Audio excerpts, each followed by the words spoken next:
بسم اللہ الرحمن الرحیم۔ السلام علیکم، میرا نام ڈاکٹر سائمہ اقبال۔ میں آپ سب کو اپنے یوٹیوب چینل نئی سوچ ود ڈاکٹر سائمہ پر خوش آمدید کہتی ہوں۔ آج ہمارے لیکچر کا عنوان ہے ناول نگاری کا فن۔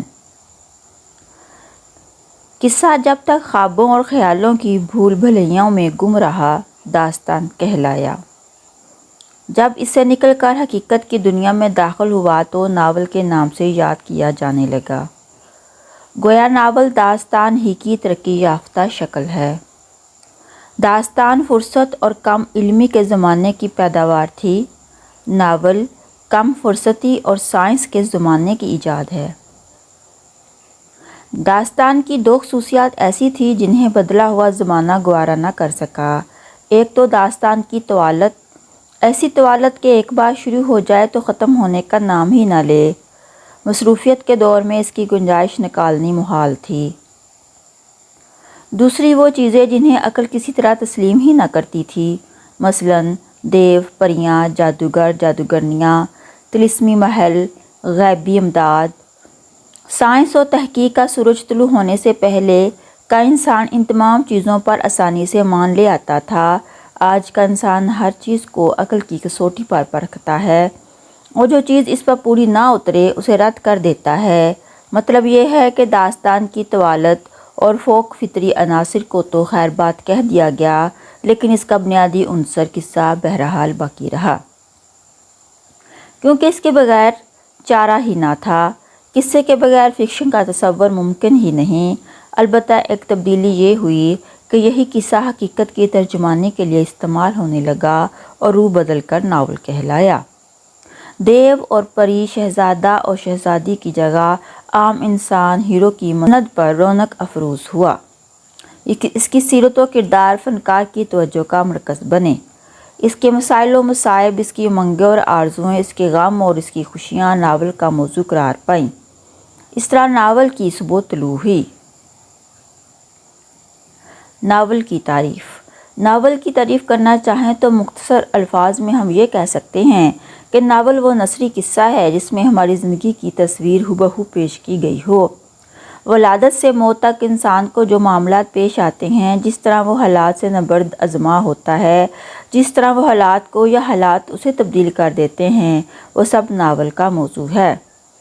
خلاصہ کلام یہ کہ ناول ایک ایسا آئینہ خانہ ہے جس میں زندگی کے سارے روپ دیکھے جا سکتے ہیں۔ یہاں یہ عرض کر دینا بھی ضروری ہے کہ لفظ ناول اطالوی زبان کے لفظ ناویلا سے نکلا ہے، جس کے معنی ہے نیا۔ اس سے اندازہ ہوتا ہے کہ انسان پرانے انداز کے فرضی قصوں سے کتا گیا تھا۔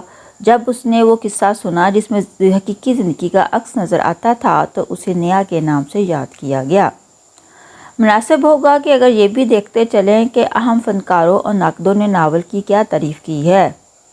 رابنسن کروسو کے خالق ڈینیل ڈیفوجن کے سر ناول نگاری کے ایجاد کا سہرا ہے۔ وہ اس صنف سے حقیقت نگاری اور درس اخلاق کا مطالبہ کرتے ہیں۔ فیلڈنگ ناول کو لطف اندوزی اور وقت گزاری کا ذریعہ خیال کرتے ہیں۔ انگلستان کی مصنفہ کلارا ریویز نے ناول کی جو تعریف کی ہے وہ زیادہ جامع ہے۔ کہتی ہیں، ناول اس زمانے کی زندگی اور معاشرت کی سچی تصویر ہے جس زمانے میں وہ لکھا جائے۔ ایچ جی ویلز کی رائے میں اچھے ناول کی پہچان حقیقی زندگی کی پیشکش ہے۔ مولوی نذیر احمد نے بہت کم لفظوں میں بڑے پتے کی بات کہہ دی ہے۔ ان کے مطابق جس روز سے آدمی پیدا ہوتا ہے اس وقت سے مرنے تک اس کو جو باتیں پیش آتی ہیں اور جس طرح اس کی حالت بدلا کرتی ہے اس کا بیان ہی ناول ہے۔ ناول کے اجزائے ترکیبی۔ وہ کیا چیزیں ہیں جن کا کسی ناول میں پایا جانا ضروری ہے؟ فن کے نقطہ نظر سے جن چیزوں کا ناول میں پایا جانا ضروری ہے وہ ہے قصہ، پلاٹ، کردار نگاری، مکالمہ نگاری، منظر کشی اور نقطہ نظر۔ اب ان کا تعارف دیکھیں۔ قصہ وہ بنیادی شے ہے جس کے بغیر کوئی ناول وجود میں نہیں آ سکتا۔ کوئی واقعہ، کوئی حادثہ، کوئی قصہ فنکار کو قلم اٹھانے پر مجبور کر دیتا ہے۔ ایک ضروری بات، اور پڑھنے والے کو یہ قصہ بالکل سچا لگنا چاہیے۔ دوسری بات یہ کہ قصہ جتنا زیادہ جاندار ہوگا، قاری کی دلچسپی اس میں اتنی ہی زیادہ ہوگی۔ اب یہ فنکار کی ذمہ داری ہے کہ وہ اس دلچسپی کو برقرار رکھے۔ اس کی صورت یہ ہے کہ کہانی اس طرح آگے بڑھے کہ پڑھنے والا یہ جاننے کے لیے بےتاب رہے کہ اب کیا ہونے والا ہے، گویا کہانی پن برقرار ہے۔ کچھ عرصہ قبل فکشن لکھنے والوں نے کہانی سے چھٹکارا پانے کی ناکام کوشش کی تھی۔ یہ صورت نہ برقرار رہی نہ رہ سکتی تھی۔ پلاٹ کسی کو ترتیب دینے کا نام ہے۔ ایک کامیاب فنکار واقعات کو اس طرح ترتیب دیتا ہے جیسے موتی لڑی میں پرو دیے جائے، اور ان واقعات میں ایسا منطقی تسلسل ہونا چاہیے کہ ایک کے بعد دوسرا واقعہ بالکل فطری معلوم ہو۔ واقعات ایک دوسرے سے پوری طرح پیوست ہوں۔ پلاٹ مربوط یا گٹھا ہوا کہلائے گا۔ ایسا نہ ہو کہ پلاٹ ڈھیلا ڈالا کہا جائے، یہ ایک خامی ہے۔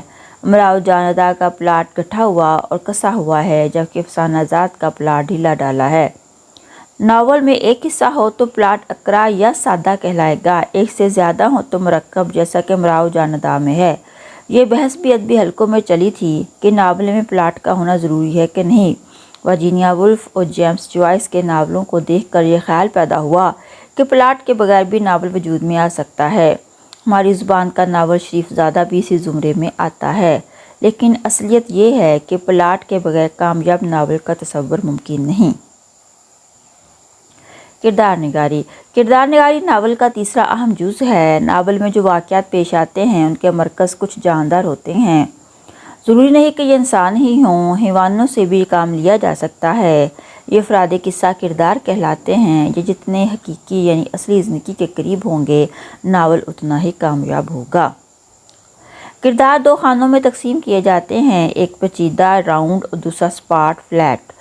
انسان حالات کے ساتھ تبدیل ہوتا ہے۔ جن کرداروں میں ارتقاء ہوتا ہے، یعنی جو کردار حالات کے ساتھ تبدیل ہوتے ہیں، وہ راؤنڈ کہلاتے ہیں، جیسے پریم چند کا ہوری، امرکانت مرزا ہادی رسوا کے امراؤ جان اور سلطان مرزا۔ اس طرح کردار جیتے جاگتے کردار کہلاتے ہیں اور ادب کی دنیا میں امر ہو جاتے ہیں۔ جو کردار ارتقاء سے محروم ہوتے ہیں اور پورے ناول میں ایک ہی سے رہتے ہیں، وہ سپاٹ یا فلیٹ کہلاتے ہیں۔ نذیر احمد کے مرزا زاہدار بیگ اور سرشار کے فوجی اسی کی مثال ہیں۔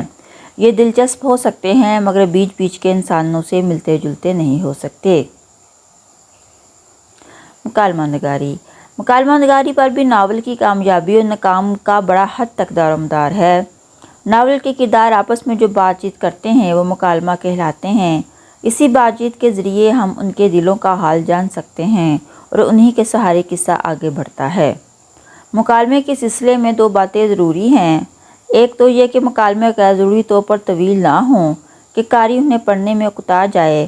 دوسری بات اس سے بھی زیادہ ضروری ہے، وہ یہ کہ مکالمہ جس کردار کی زبان سے ادا ہو رہا ہے اس کے حسب حال ہو۔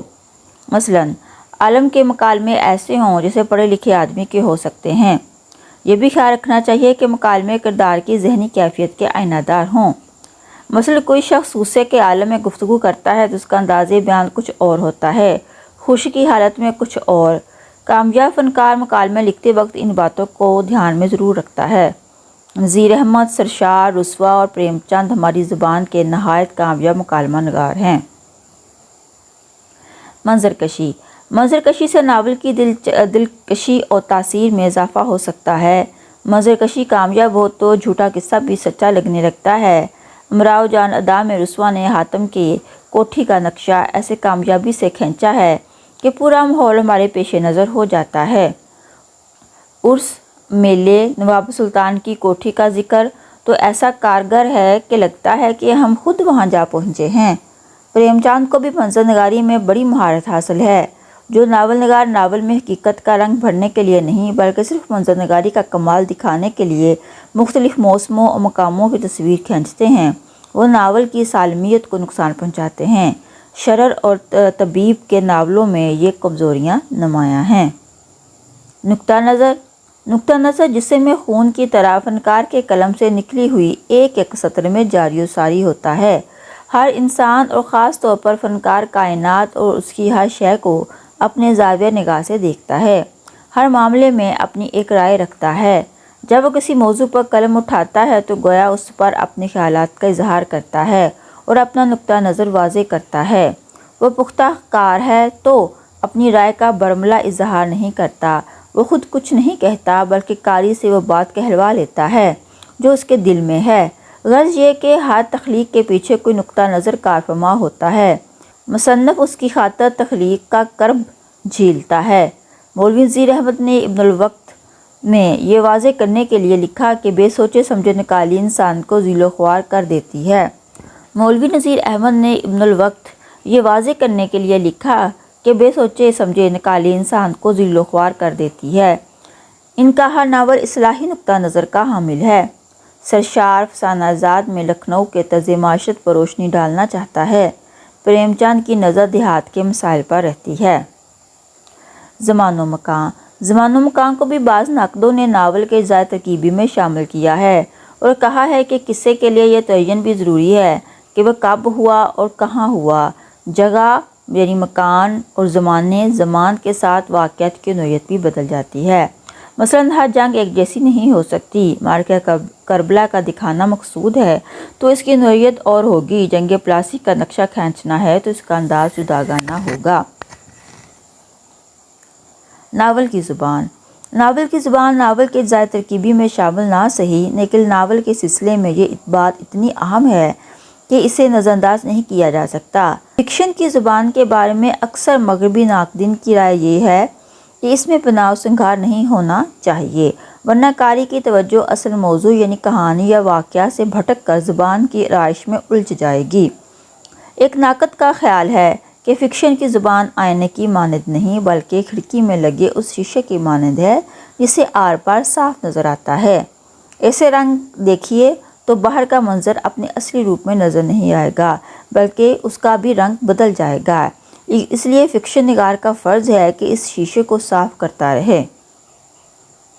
مطلب یہ کہ صاف اور سادہ زبان استعمال کرے، مگر اتنی رعایت تو کرنی ہوگی کہ موضوع کے مطابق مصنف سادہ زبان سے انحراف بھی کر سکتا ہے۔ مثلا امراؤ جان ادا میں ادبی اور شاعرانہ ماحول پیش کرنا ہے تو وہاں ادبی زبان کا استعمال ضروری ہو جاتا ہے۔ اردو ناول کا ارتقاء اردو ناول اردو داستان کی ایک ارتقائی شکل ہے اور اس کی کوکھ سے اس نے جنم لیا ہے، مگر ہمارے ادب پر مغرب کا بھی احسان ہے۔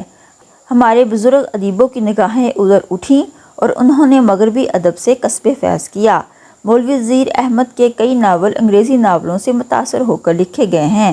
مولوی نذیر احمد کا ناول مرات العروس 1869 میں شائع ہوا۔ یہ اردو کا پہلا ناول ہے۔ اس ناول میں مولوی صاحب نے اکبری اصغری دو بہنوں کا قصہ بیان کیا ہے۔ ایک سلیقہ مند ہے، دوسری بدتمیز، ایک پھوہڑ اور ایک اپنے گھر کو اپنے عادات و اطوار سے جنت بنا دیتی ہے، دوسری اپنی بدزبانی اور بد سلیقگی سے دوزخ۔ دونوں بہنوں کے قصے الگ الگ لکھے گئے، اس لیے پلاٹ میں مکمل ربط پیدا نہ ہو سکا۔ اس کا دوسرا عیب مصنف کی حد سے بڑھی ہوئی مقصدیت ہے جس نے فنی نقطہ نظر سے ناول کو نقصان پہنچایا۔ آگے چل کر ان کا فن نکھرتا گیا۔ خامیاں تو ان کے ناولوں میں بہرحال نظر آتی ہیں، لیکن اس لیے نظر انداز کی جا سکتی ہیں کہ نذیر احمد اردو میں ناول نگاری کی بنیاد ڈال رہے تھے۔ اردو کے اہم ناول نگار عطیت ناتھ سرشار، ان کا ناول فسانہ زاد۔ مولانا عبدالحلیم شرر، ان کا ناول فردوس بری ان کی پہچان بنا۔ اس کے علاوہ بھی ان کے بہت سے معاشرتی اور تاریخی ناول موجود ہیں۔ سجاد حسین، ان کے بھی بہت سے ناول ہیں، لیکن حاجی بغلول کایا پلٹ ان کے خاص ناول ہیں۔ مرزا ہادی رسوا کی پہچان امراؤ جان ادا بنا۔ پریم چند، گاؤدان، میدان عمل، بزار حسن، عصمت چغتائی، ٹیڑھی لکیر، کرۃ العین حیدر، آگ کا دریا، عبداللہ حسین، اداس نسلیں، ختیجہ مستور، آنگن، مستنظر حسین تاڑر، بہاؤ، بانو قدسیہ، راجہ گدھ۔ یہاں میں نے جو مصنف لیے ہیں، ناول نگار لیے ہیں، ان کا ایک ایک ناول کا نام لکھا ہے، حالانکہ ان کے کئی ناول ہیں، تو جو ان کے اہم اور نمائندہ ناول تھے میں نے ان کے نام لکھ دیے۔ میں نے اس لیکچر میں اردو ناول کا معنی و مفہوم، اس کی ضرورت و اہمیت، اس کے اجزائے ترکیبی اور اس کا ارتقاء بیان کیا ہے۔ مجھے امید ہے کہ آپ کو یہ لیکچر سمجھ آ گیا ہوگا۔ مجھے اجازت دیں۔ اللہ حافظ۔